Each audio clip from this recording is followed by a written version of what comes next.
de l'ONU a exprimé sa préoccupation concernant le sort des réfugiés rwandais en République démocratique du Congo.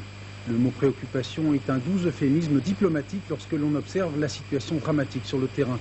Plus de 5000 réfugiés rwandais sont arrivés épuisés hier soir à Brazzaville. Certains étaient partis depuis 6 mois des camps du nord et du sud de Kivu, dans l'est de l'ex-Zaïre. Ils ont terminé ce voyage exténuant à bord d'un convoi fluvial organisé conjointement par la Croix-Rouge et l'armée congolaise. Reportage de nos envoyés spéciaux Isabelle Staes, Christian Lowe.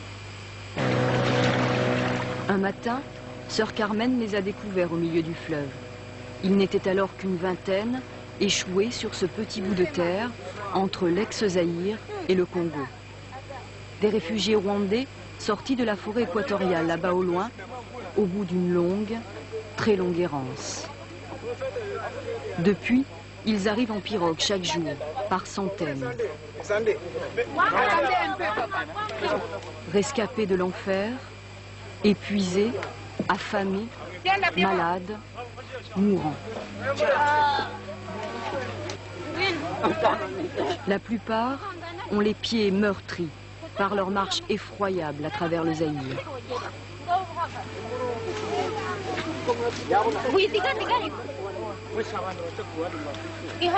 Bon, allez, encore un peu de patience. Vous arrivez d'où?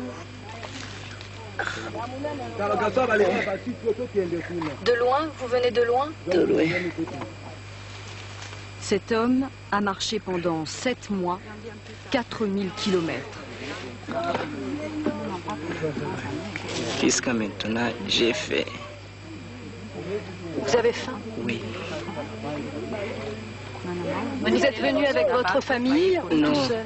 Non, papa et la maman et grand frère et petit frère, il est mort. Dans sa fuite, il s'est cassé le bras et nous montre les éclats de balles sur son épaule. Mais lorsqu'on lui demande qui lui a tiré dessus, il ne répond plus. En 5 jours, les sœurs, filles de la Charité, ont ainsi recueilli sur cet îlot 4200 réfugiés. Les plus vaillants, les hommes, sont arrivés les premiers. Ils repartent une nouvelle fois dans des pirogues, destination le Congo. L'autre côté, on contrôle sinon pas les armes, ça c'est bien aussi. Sinon, nous ne pouvons pas être ici. Nous sommes venus avec la police au début, mais comme on voit qu'ils n'ont rien, et quelquefois pour traverser, ils donnent les chemises qu'ils ont. À peine sortis du cauchemar, quelques femmes, des enfants, quant aux plus faibles, les vieillards. Ma sœur, il y a beaucoup de personnes âgées qui arrivent. Très peu, très peu. Ils sont morts. Sur la route, il y a beaucoup de monde, hein, comme ça. Beaucoup de monde. Maladie, faim, fatigue aussi. Pour eux, c'est la fin du voyage. Ils voguent vers le Congo et peut-être la paix, enfin. Mais derrière eux, combien en reste-t-il? On parle de 190 000 au moins, encore cachés dans les forêts, des réfugiés sans identité qui meurent à l'abri des regards.